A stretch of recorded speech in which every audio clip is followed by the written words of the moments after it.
FightHype.com. It is hammer time. Sean Patel, my man Julian Rodriguez.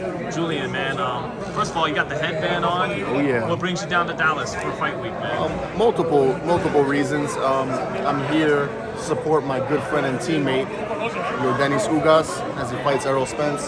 He's like a brother to me, so no matter where he is when he fights, I'm there. Also, my dad, Alex Devi, is the #1 ring guy in all of boxing, handles all the big shows and even the little ones too. Definitely a great, few years for him. He's only progressing. And also, we're here to talk business, man. You know what I mean? I'm here to scope certain things out. I'm looking forward to moving forward in my career, whichever direction that is. I don't know if it's going to be here or somewhere else. I'm just scoping it out and seeing my options.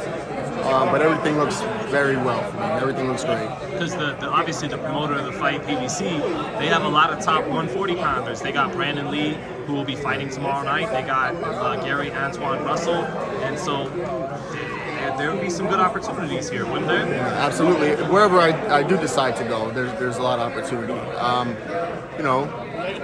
feel like there's a lot on the table, and especially after my last performance, I feel like I have to really come back and make a strong return. Yeah, well, looking back on that fight with Pedraza, what could you say about it, what you learned, and your thoughts on it now? Right.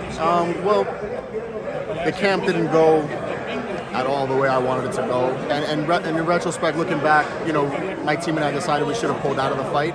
But there were a lot of surrounding factors which kind of kept me, invested into the fight in that way. But the smart thing to do was to pull out from a fight. You can't go into a fight not completely healthy.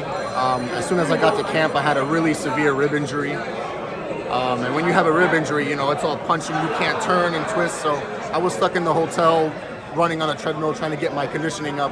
And that's not what you need to do in order to fight a competitor as experienced as a Jose Pedraza. He's a great guy and everything, and he has great skill and much respect to him, and he was the better man that night. But I was very injured for that fight, and I couldn't train at all for the fight. And people that know me and know my style and have seen me since I'm a kid, they know since the second round I wasn't myself. But I do take the blame because I did decide to go into the ring, and I thought that I would be able to carry it out, and I didn't. You know what I mean? So it would have been a whole different conversation if I did pull the fight off. You know what I mean? And even though I was 20-30%, the fight was still sort of close. So it's all a lesson learned. Doesn't really break me in terms of my career or anything like that. What I have going on, it definitely would have catapulted me if I did, get that win. But we understand where we went wrong as a team, moving forward. Now, just look into the main event tomorrow, man. When was the last? When did you work with Yordenis? When did you guys spar each other? I've been working with Ugas since I'm 14 years old. He used to live in New Jersey. He's like a brother to us, to me. You know what I mean? We came from hard times, man. When he was in Jersey, he was down. He didn't have much money to himself. You know what I mean? We would take him to our house for the holidays and shit. We would take him to the movies, and every 20 minutes he would be asking my dad, oh, what did he say? What did he say? Because he doesn't speak English. So he's, we have a lot of cool memories with him.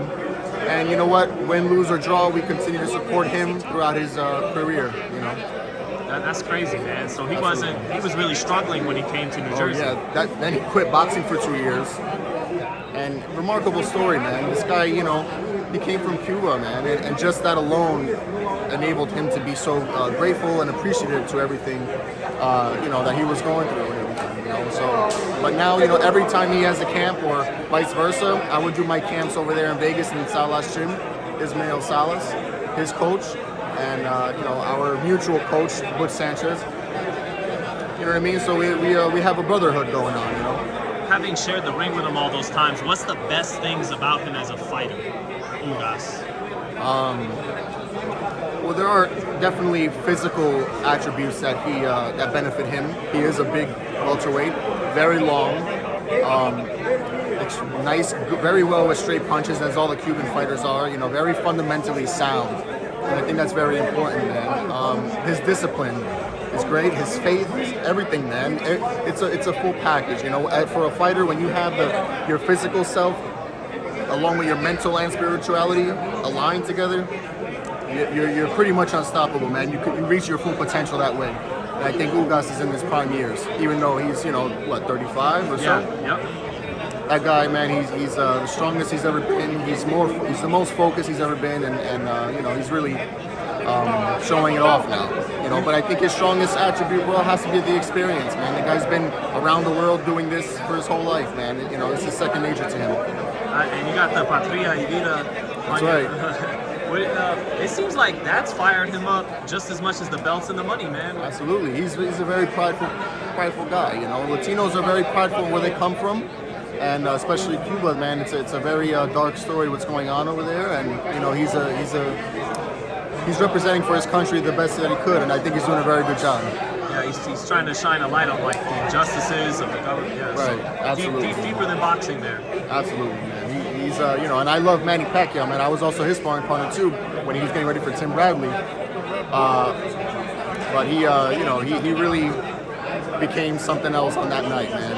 As far as Ugas did, you know what I mean? He's in the history books forever, man. So just gotta ask you, like the technical side of the fight. Is it possible though that Ugas likes to stay in front of a guy too much with a guy like Spence? Like that could hurt him at some point in the fight, or what do you think, Julian? Yeah, of course. I do think the last few fights of, you know, Ugas has definitely progressed, you know, tremendously in a matter of one fight. You know, he seems to keep progressing. So, you know, he grew up, you gotta remember too, he grew up in Cuba, and all those guys are southpaws. So he knows exactly the right movements to look for, the right tendencies that they have, you know, to capitalize off of. And I think that, especially, you know, that Spence is southpaw, I think he'll be there for him, you know. I think so. So you see him winning a unanimous decision kind of thing? How do you see him winning the fight? You know, I think it depends which fighters come up for both of them. You know what I mean? I think it's a very, very good fight, very even fight.